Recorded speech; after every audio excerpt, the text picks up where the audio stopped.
Je zal maar in Parijs geboren zijn en in Leeuwarden last krijgen van je vleugel.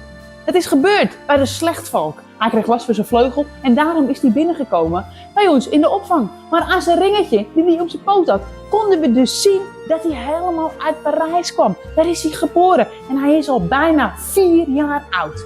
Hij heeft nu hier bij ons in quarantaine gezeten en hij mag nu verhuizen naar de vliegkooi. Zodat hij aan ons kan laten zien hoe goed hij kan vliegen. Zodat hij daarna misschien wel weer naar buiten kan, weet je wel. Terug de wijde wereld in. En misschien wel naar Parijs. Nou, ik kan dus vanaf hier in het verblijf kijken bij de slechtvalk. Nou. En dan zou ik hier moeten kunnen zien of hij dus goed kan vliegen. Ja. En dat hopen we natuurlijk, hè, want we willen natuurlijk niet dat het slecht afloopt.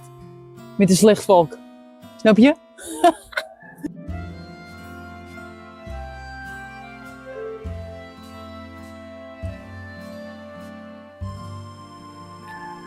Maar ik kan het wel echt slecht zien.